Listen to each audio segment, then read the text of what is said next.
নমস্কাৰ, এই মুহূৰ্তত অংগনবাড়ী কৰ্মীসকলৰ বাবে এটা গুৰুত্বপূৰ্ণ খবৰ লৈ আহিছোঁ। এগৰাকী অংগনবাড়ী কৰ্মীক ছাছপেণ্ড কৰা হৈছে।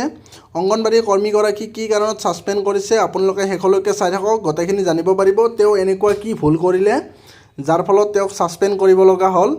মই আপোনালোকক দেখুৱাইছোঁ। কান্দি থকা শিশুক গুণী বেগেৰে ঢাকি ৰখাৰ অপৰাধত নিলম্বিত অংগনবাড়ী কৰ্মী।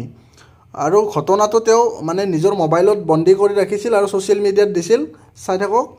শুকুৰবাৰে এগৰাকী অংগনবাড়ী কৰ্মীয়ে পিতৃ মাতৃয়ে অংগনবাড়ীত এৰি থৈ যোৱাৰ পিছত শিশুটিক কান্দোন বন্ধ কৰাৰ ভাবুকি দিয়াৰ উদ্দেশ্যে গানি বেগেৰে ঢাকিবলৈ চেষ্টা কৰে আৰু সেয়া কেমেৰাত ধৰা পৰিছে।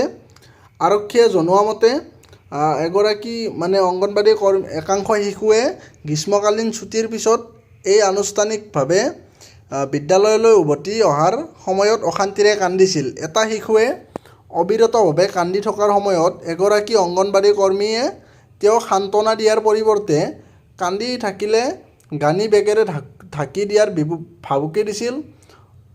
অচিনাকি পৰিস্থিতি বুজিব নোৱাৰি ল'ৰাজনে অশান্তিৰে কান্দিলে আৰু ছোৱালীজনীয়ে কেইছেকেণ্ডমানৰ বাবে গানি বেগটোৰে ঢাকি ৰাখিবলৈ চেষ্টা কৰা বুলি জানিব পৰা গৈছে।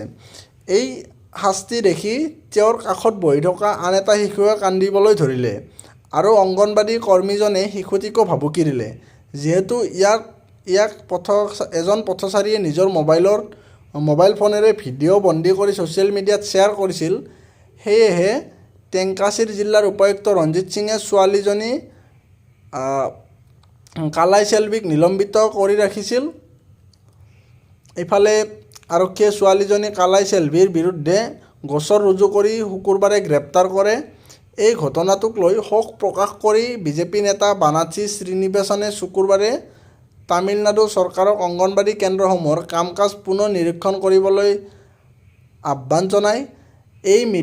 এটা মিডিয়া হাউচে সম্প্ৰচাৰিত এই কাণ্ড সন্দৰ্ভত ভিডিঅ' ক্লিপ শ্বেয়াৰ কৰি শ্ৰীমতী নিবাসনে কয় যে অংগনবাড়ী কেন্দ্ৰটোৱে হৈছে শিশুৱে মাতৃৰ লগত নথকাকৈ প্ৰথম ভ্ৰমণ কৰা ঠাই।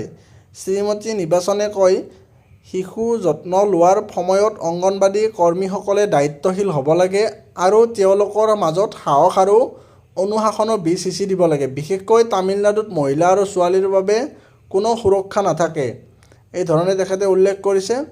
এইটো মই আপোনালোকক বাতৰিটো দেখুৱাইছোঁ দ্য হিন্দুত। মই এইটো ইংলিছৰ পৰা হিন্দীত অসমীয়া ট্ৰেঞ্চলেট কৰি আপোনালোকক পঢ়ি দেখুৱাই দিছোঁ। এইটো আছিল গুৰুত্বপূৰ্ণ খবৰ। কি কাৰণত ছাছপেণ্ড হ'ল। আপোনালোকে এই ধৰণৰ কাণ্ড কেতিয়াও নকৰিব।